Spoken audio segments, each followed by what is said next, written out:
Hello, it's by vek bule. Hey, RJ Miki kaniya 92.7 Big FM matengin. Hey, voin hianin World Paper Bag Day kan mang don ani a. World Paper Bag Day hi kovel mun sang sang a chuan man ni thin ma se Mizoram a hian man na hi ala tam lo le maya. So bang chuanin hei Mizoram a po hin man na te kan han en kuala kan han song kuala aizola heta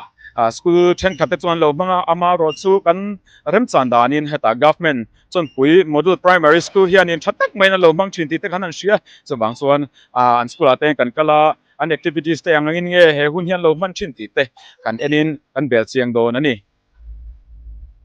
hei tuna hian an school building vela chuan kan ma hei playground ten nei tha a building te pawh hi tha viau mai hei classroom te kan en kualanga kan han sang kual vel ma saput don ani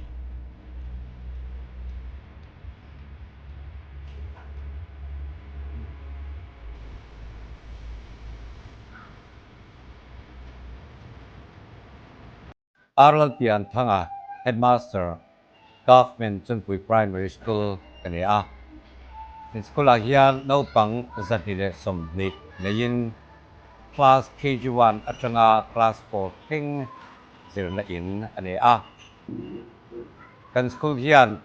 zirna mai pialama hian co-curricular activities ki nasakat main kan kalpuya. In kan visual cultural dance from the poki kan introduce naupang ti hian an hiamin an prophet so to maya tiam bok chuan co-curricular activities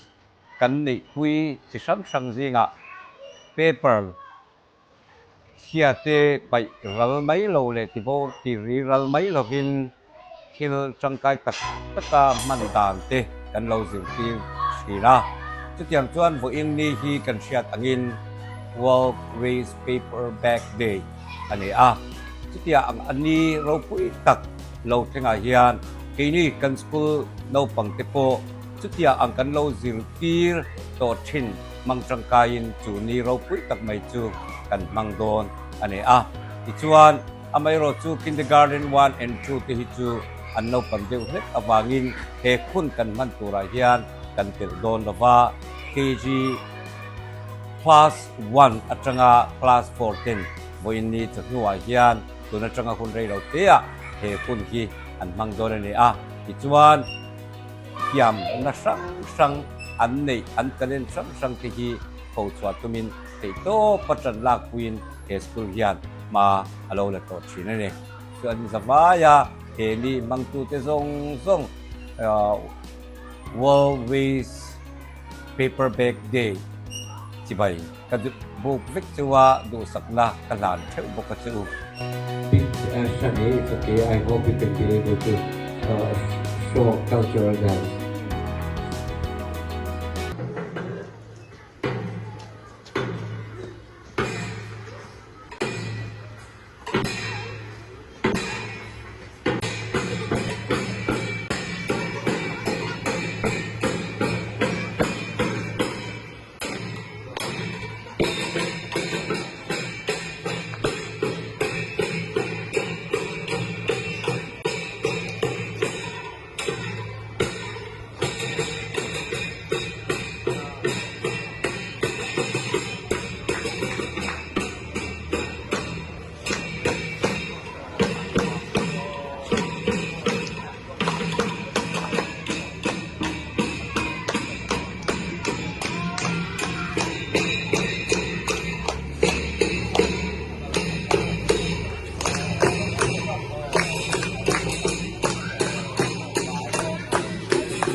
Hello, 92.7 Big FM tingin RGM bikin tan hei karon kir le to hei voin hianin World Paper Bag Day kan man na Govt Chawnpui Model Primary School hang kan lo ma an zir tir tu te an principal te po biang na kan nei to kha an zir tir tu te zinga mi Miss Ma Pui kom na hun kan nei le zoi don ni hei kabula hian Miss Ma Pui thua in biang na toite kan han nei zoi ange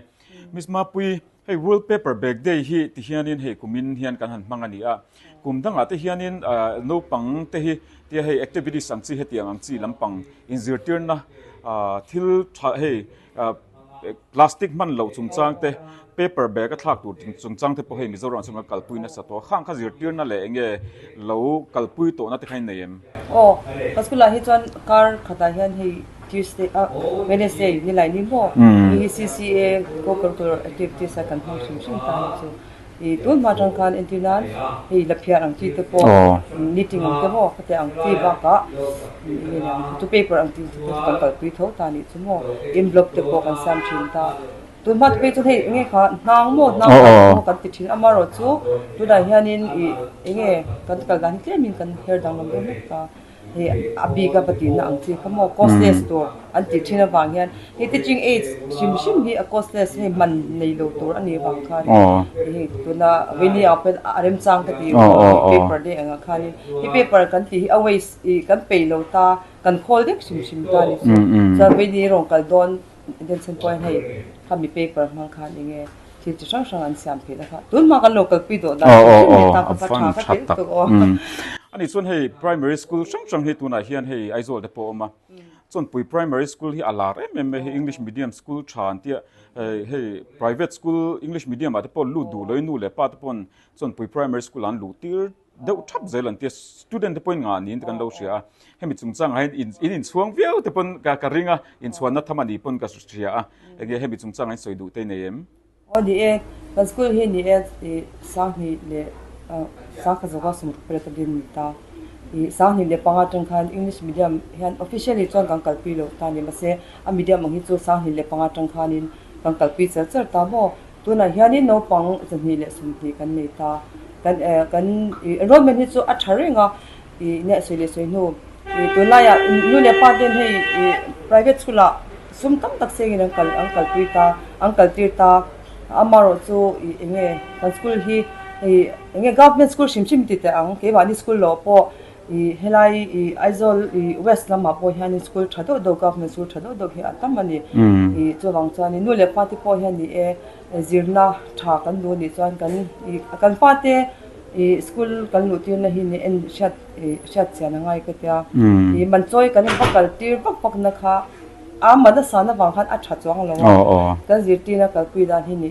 pui mo ka tia kan school ang po hi no pang hian ani ta ka chon admit sen lo kan ni capacity a zo lo ti meng mo chuwang chun de in chuan na thamani kan ti deuh lek na chon kha chu alom mom khop mai